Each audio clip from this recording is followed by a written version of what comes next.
Hello, we are the Career Center, and we will be guiding you through an interactive presentation on resume and cover letter tips. Before we get started, please pause the video and pull out something you can write with, either a pen or paper or a computer. Unpause when you are ready to begin.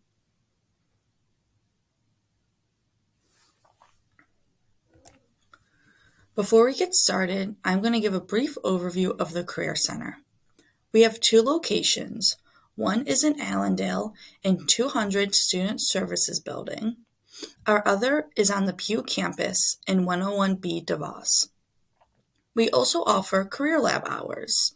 These are drop-in hours where you do not need an appointment and you can come talk to us about resume help, interview prep, or career exploration. These hours are Monday through Friday, 11 a.m. to 4 p.m. in person in the Allendale office, or Monday through Thursday, 11 a.m. to 6 p.m. virtually. Some of the services we provide are one-on-one advising appointments. Here, you can meet with a career advisor who is specialized in your specific industry to talk about resumes, career exploration, job searching, and so much more. We also offer help on Handshake and LinkedIn, career development, and so much more. So if you ever have any questions about anything career related, please feel free to either drop in during Career Lab or make an appointment with your career advisor. Now let's talk about the three main types of resumes. The first and most common type of resume used is chronological. It lists your work history in reverse chronological order with your most recent work history listed on top. College graduates tend to follow this format, but can use the other ones depending on their work history. Functional. This is useful for people with gaps in employment history or for those whose work history is not directly related to the job. This focuses on skills and is organized by different types of experiences or skills rather than a chronological work history. For college students or graduates, this tends to be a helpful format if your work history is not directly related, because you can include student organizations, volunteer work, or class projects or coursework that is related to the job. And then there's a combination, a mix of the chronological and functional formats. This provides a chronological list of one's history, but they also have sections that focus on different types of skills. Regardless of the type of resume you choose, every resume should consider the following key points. All resumes should be targeted. A targeted resume focuses on a specific job opening. It is written to highlight the skills and experiences relevant to a particular position. When sending a targeted resume, the resume will be edited or rewritten for each job to which the candidate applies. Customizing your resume allows you to showcase the qualifications, accomplishments, and particular aspects of your work history that match closely with the requirements listed in the job description. In addition, your resume is intended to be a summary of your accomplishments. It does not need to include every experience you've had, including bullet points, bolding category names, and only highlighting relevant experiences will make your resume strong. Your resume alludes to your brand. Use your formatting, grammar, and accomplishment statements to complement your story to the hiring team. Therefore, make it professional and free of errors. Use key action words that link the job description. Highlight what information or experiences are relevant to the job you are applying for. And try and focus on relevant information, including relevant course projects, coursework, internships, or employment can make you stand out. Although not every experience may be exactly relevant, and that is okay, you should try and focus on relevant experiences and skills to apply for the position you are applying to, because you want it to be easy to skim. That leads into our question. How many seconds on average does a recruiter spend looking at a resume? At this time, please pause the video and have a brief group discussion about what your guesses are and why.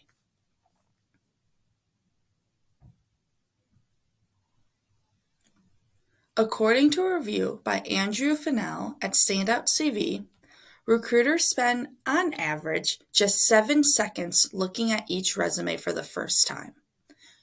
Curious how much information you retain in 7 seconds? Let's try it out. At this time, I will pull up a resume and I will keep it on screen for 7 seconds. Skim the resume, look at it, and after that 7 seconds, I'm going to pull it off the screen and you will have a group discussion talking about what it is that you retained, what you like, and what you didn't like. So once again, I am going to pull up a resume for 7 seconds, look at it, see what information you understand, and when I pull it down, get ready to have a group discussion. Get ready, get set, go.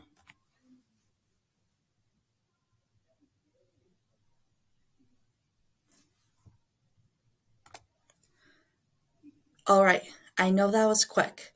At this time, the professor can pause the slide for the class to have a group discussion about what their thoughts were. Please use the prompts on the screen to facilitate this discussion and unpause the video when you are ready to continue.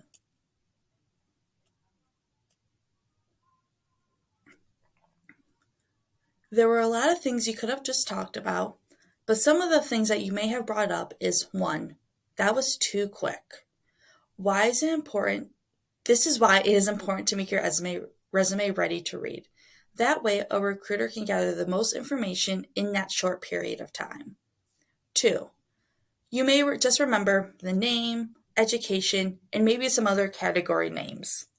This could be because they were right at the top of the page and bolded, making them stand out and your eyes were drawn to them. 3, you may just remember the overall format of the document. This is why it is important to keep your resume clean and consistent. This activity emphasizes why it is so important to target your resume with relevant information.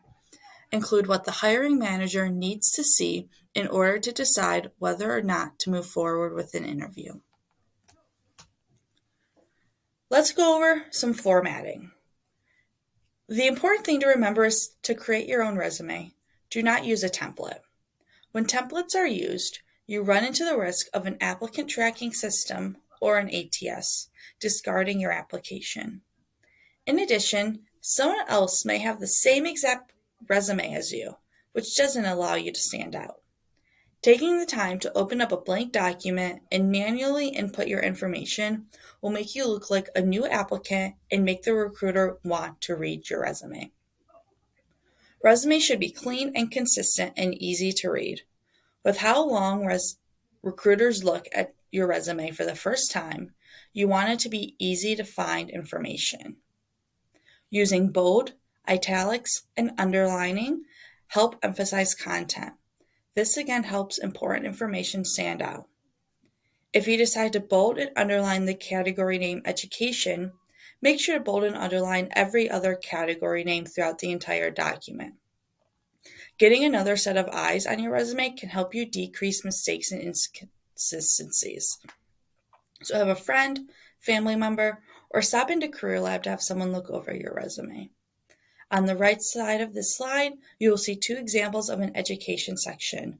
One utilizes bolding and underlining, the other one doesn't.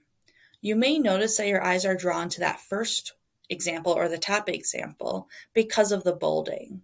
This is something to remember when you're writing your own resume. Now let's go over what you can include on your resume. An objective is optional. If used, this is a statement at the top of your resume stating what you are looking for. An objective should be specific and tailored, and once again, it is optional. Education. For the education, you want to list your college degree, major, and specific college name. All degrees at institutions of higher education that you've attended should be listed. Your high school does not need to be listed after your first or second year, after you gain some of that experience in college. Relevant courses. Here is where you can highlight any important classes you took that can apply to the position you are applying to. Do not include random gen eds that you took, but focus on the classes that taught you skill sets needed for that job. Skills. This section should be targeted to the job that you're applying for. For example, if the job requires Adobe and you have knowledge in Adobe, make sure to include that. Providing evidence of skills in your accomplishment statements is also suggested, and we will talk about that later in the presentation. Work experience. If you have a lot of work experience, this can also be tailored to best correlate the job that you are applying for. If you do not have a lot of work experience, anything else that's relevant can be listed. Community and volunteer experience. This is where you can list any community or volunteer work. If you do not have any, this is something you can focus on building while in college. Research experience. Depending on your major, you may have the opportunity to do research with a faculty or staff. If so, you can include this and explain the projects in this section. Include if the research was published or presented at conferences. Class projects. This could be combined with relevant courses if you want. This is to highlight important work and projects you've worked on in courses, and you can also include if the work was published or presented at any conference. Study abroad. Study abroad experiences can tell employers a lot about you. You want to include it so hiring managers see that you have a knowledge of other cultures, diversity, and oftentimes you learn a lot while abroad that could correlate into things within the position you are applying to. References. These are not always necessary, and it is still important to update references when you do apply to different jobs. If you keep the same people listed and never tell them the jobs you apply for, then they may get a call and have no idea. If you have them listed, then always update them when applying to a new job and what that new job is. Like I said before, not all resumes will need this section, as it is typically asked for within your application. The important thing to remember is that each person's resume will include different headers based on their own experience. Do not feel like you need to include all of these sections, but this gives you a good idea of what you can add to a resume to make yourself stand out. Now, let's take 3 to 5 minutes brainstorming potential categories you could include on your resume. Do not worry about what specific experiences you would include under each. We will get to that later in the presentation. Right now, just focus on the headers. If the instructor could pause the video and give students time to create a list of what headers could be in your resume, please do that now.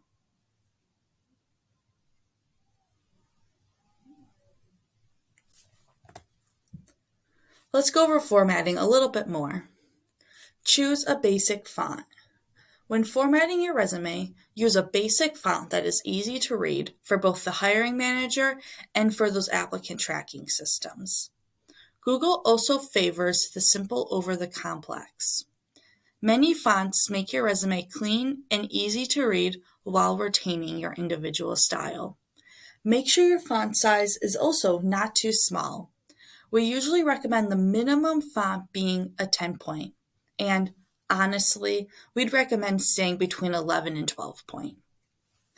Add numbers that quantify accomplishments. Adding numbers to your resume show employers in direct fashion what you have accomplished at work.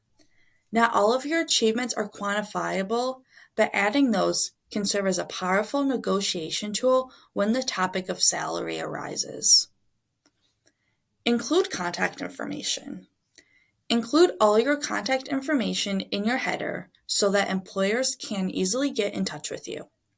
Give your full name, city, state, zip code, phone number, and email address.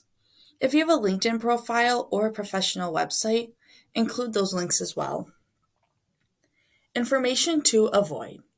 Do not include personal information such as birthday, height, weight, marital status, children, etc., unless the position requires it. This information may be standard when applying for jobs in other countries, but it is not typically recommended when applying in the United States. Accuracy. Make sure to be proofreading your resumes before sending it. Check spelling, grammar, tenses, name of companies and people, etc. Have a friend or career center advisor check over your resume. Now we're going to break down some common categories or sections that are on college student resumes. The first one being education. List all degrees and/or certifications in reverse chronological order. Spell out your degree name. For example, instead of saying a BS, say Bachelor of Science, and then list your major. So a Bachelor of Science in Mathematics. You can include GPA, especially for competitive positions. However, it is recommended that you can only include a GPA of a 3 or above when it is not necessary to list it. You may consider listing your major GPA instead of your cumulative GPA if that is higher. Some positions do require that you list your GPA or provide a transcript, so make sure to read the job description to see if the listing is required. You can include relevant courses to show academic experience with the field. You can include minors, your expected graduation, and any emphases you may have. And like I said before, you do not need to include high school information after freshman year. Why? Because recruiters are able to assume that if you are currently in college, you graduated with a high school degree, so they view it as it's taking up space on a resume. So after that first year or freshman year, please feel free to remove that high school information and focus on your college degree. The next section we're going to break down is your experience section. This can include your work experience in reverse chronological order, so your most recent or current job listed first. This section can include jobs, internships, or volunteer experience. Some high school students or first-year students may also include high school clubs and sports teams when applicable. Include the name of the company, the position, and dates of employment, and list 3 tasks or accomplishments or skills gained at each job. You can include more if you've been there longer, but 3 is a good minimum to stick to. Use action verbs to describe your achievements. Avoid passive phrases such as responsible for and duties include. Keep verb tense consistent. Past tense for past positions, and you can use present tense for current positions. Quantify when possible. This could provide details like numbers of individuals managed, money raised, etc. Use adjectives when possible. For example, saying ensured customer service, you can say ensured excellent customer service. And include results. What did you accomplish and what did your task lead to? With that information, let's apply it to this statement. Worked front desk of a residence hall. While this is an accurate statement, it does not demonstrate the skills and accomplishments of the job. Let's work through the 4 qualities of an accomplishment statement and what it should contain. Using action verbs. This statement does that. If you go on the Grand Valley Career Center website, we have a list of action verbs that you can use when writing your resume. Quantify when possible. Instead of focusing on working the front desk, we can talk about a transferable skill that you developed. Maybe you supervised other workers or you supervised residents in the hall. Maybe you provided customer service to students. These are all skills that employers are looking for no matter what field. Use adjectives when possible and include your results. So one way that we can rework this statement is supervised 8 front desk employees to ensure excellent customer service was provided to 150 residents. We start with that action verb, supervised. We quantify 8 front desk employees and 150 residents. We included adjectives such as excellent customer service. And what was the result? To provide excellent customer service to 150 residents. Here, the employer is able to see those skills that they developed and the result of that task. Now, as a class, how would you rewrite this standard statement to show the skills and accomplishments? Note that you have the freedom to add whatever numbers, outcomes, or adjectives you desire, but make it realistic and professional. If the professor could pause the video and facilitate a group discussion, now is the time to do that.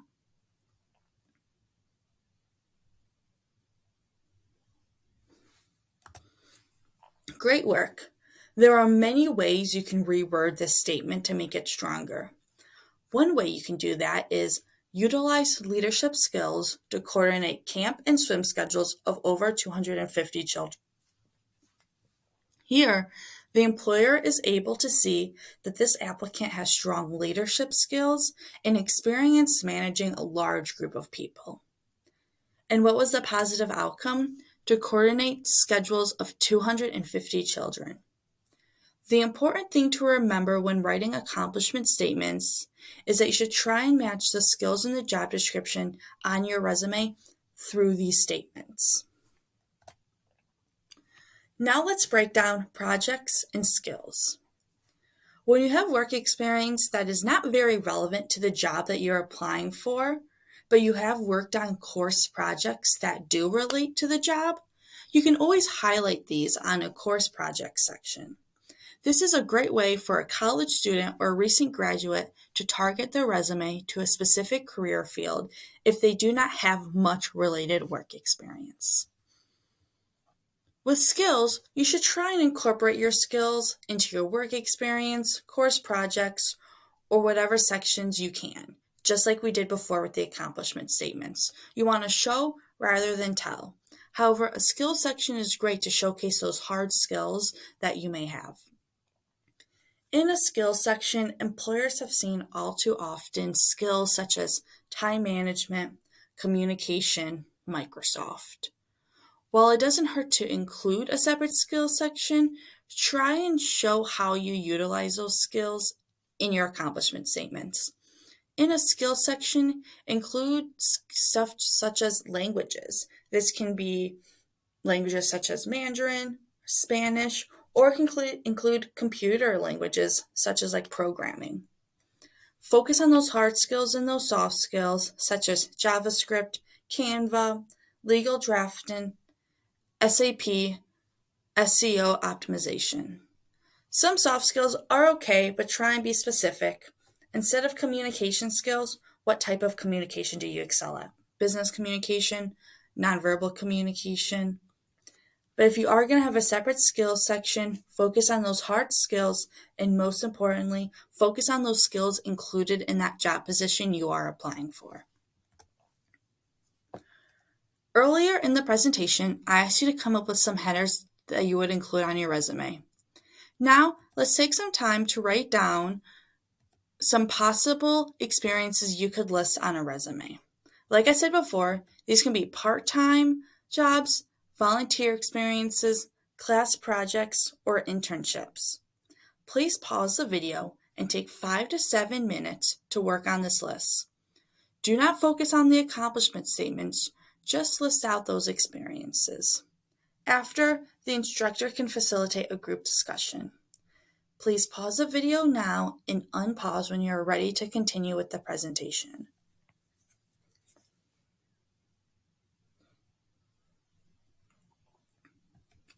Now that we have talked about resumes and done some activities to get you started writing one, let's talk about cover letters.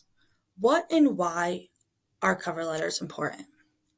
Cover letters should tell the company why you want to work there, what you can contribute to the company, and the resume is an additional support. If you say you have skills for X, Y, and Z, and that you can bring them into aspects of this job, The employer will then look at your resume to see where you learned and or used those skills. When writing the cover letter, addressing the hiring manager by name if you know it or find it online. You can and should name drop. If someone refers you or you know someone who works there, include that into your cover letter. This can look different for each letter. Sometimes it can be explaining why you want to work for that company and why you want to work in that environment. You can mention that. You want to make sure you use full sentences and descriptions, unlike a resume where it is bulleted format. This should be paragraph form. Once again, you want to target it to match the organization or the position that you're applying for. You will also rewrite a cover letter for each job description, which I know can get tedious. So stop into Career Lab and we can help you with that process. It's going to be 1 page max unless it is listed otherwise in a job description. So make sure you're reading that job description, that you're hitting all those requirements. What not to include in a cover letter. You want your cover letter to stand out, but in a good way, not a bad way. Here are some things that you don't want to include in your cover letter if you want to make a good first impression. It is not necessary to include personal information. Your letter should be focused on your qualifications for the job. This can include personal information or your personal connection to the job. We'll get to that more on the next slide. Never include salary or benefit requirements. You don't want to undersell yourself right away, but you also don't want to kick yourself out of the hiring process because your expectations are too high. Don't talk about your previous role departure. If you quit, don't tell them that. If you got fired, don't tell them that. Focus on the job that you are applying for now and keep it factual.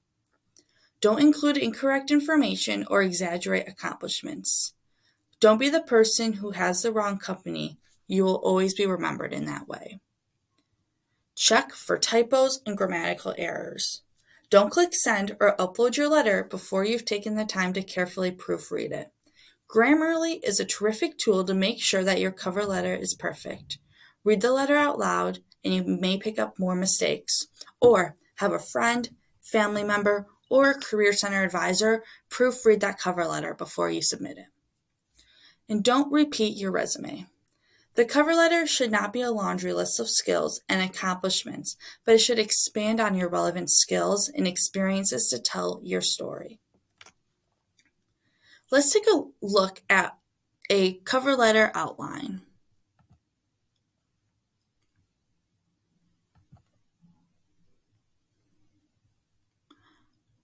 Here is an idea of what a cover letter should look like.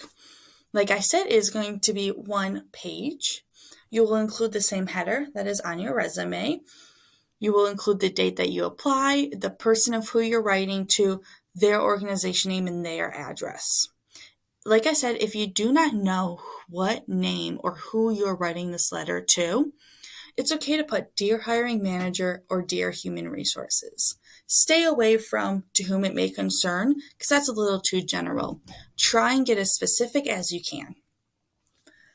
In the first paragraph, use this to attract the employer's attention and to simulate interest in your candidacy. Indicate your reason for writing the letter, and if you're applying for a specific position, talk about how you learned about the opening. Also here, talk about why you maybe want to work for that specific company or why you're passionate about the field that you want to go into.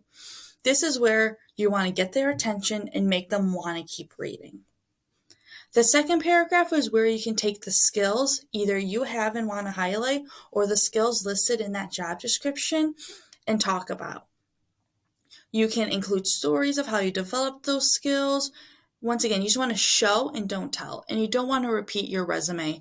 Include something in here that they can't find out on your resume. In the Career Center, we like to use the phrase, a cover letter's like a love letter. So here you want to talk about why the employer should pick you and why you and the employer would be great together.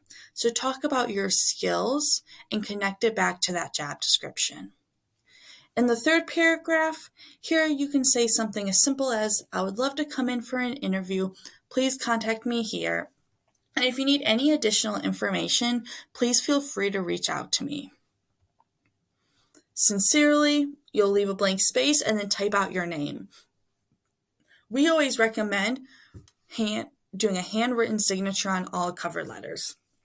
If you have a MacBook through Apple, there is a function on your computer that you can do that electronically, or feel free to stop into the Career Center and ask us to print out your cover letter so that you can do a handwritten signature and we can scan it back to you. We recommend this because it adds a personal touch to your cover letter that not everyone does, and it can look really professional.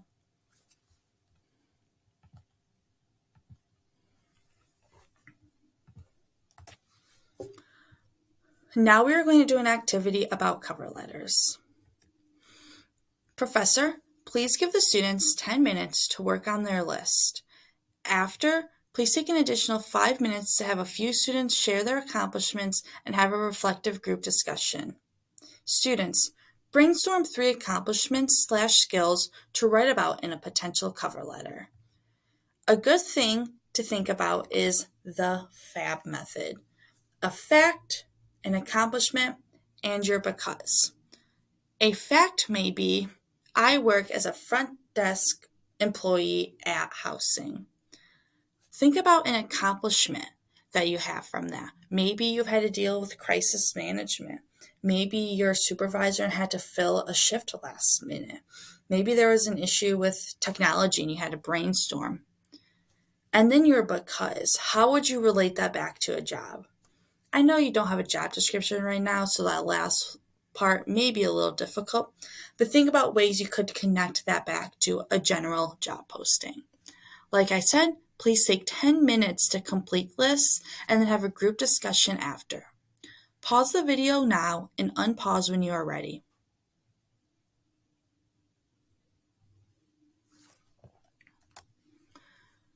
Here are some takeaways about cover letters.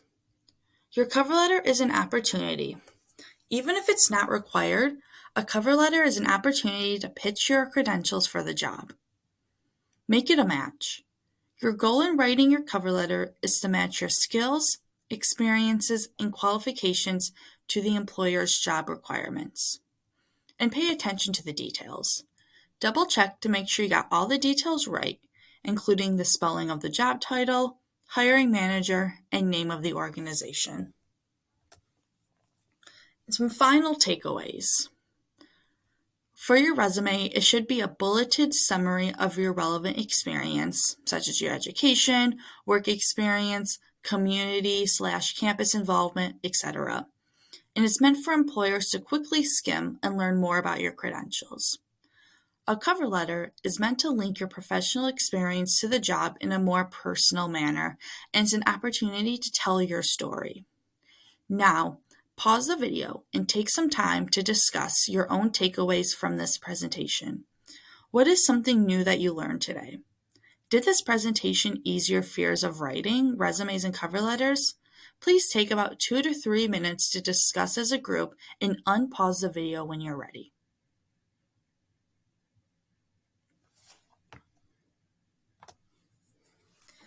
You can find the Grand Valley Career Center on social media on Instagram, TikTok, and Facebook. Here, we post daily updates of employers that are on campus, events that are happening that week, and so much more.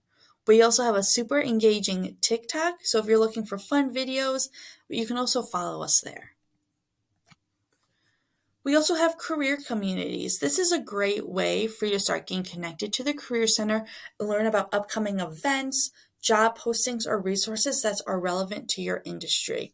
Scan the QR code to learn more about what career communities are and to sign up to get a monthly newsletter in your inbox to learn more about those upcoming events, employers that are hiring, and resources that are relevant to your major and/or industry.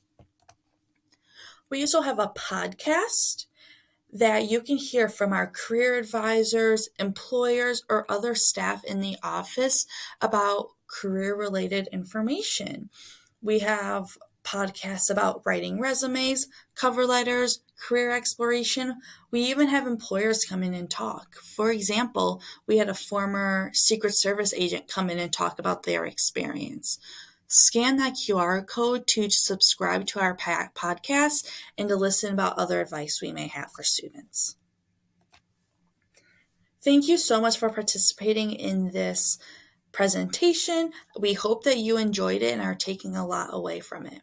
If you have any other questions about writing resumes, cover letters, or anything else career related, please feel free to drop in or make an appointment with us, and we will be more than happy to assist.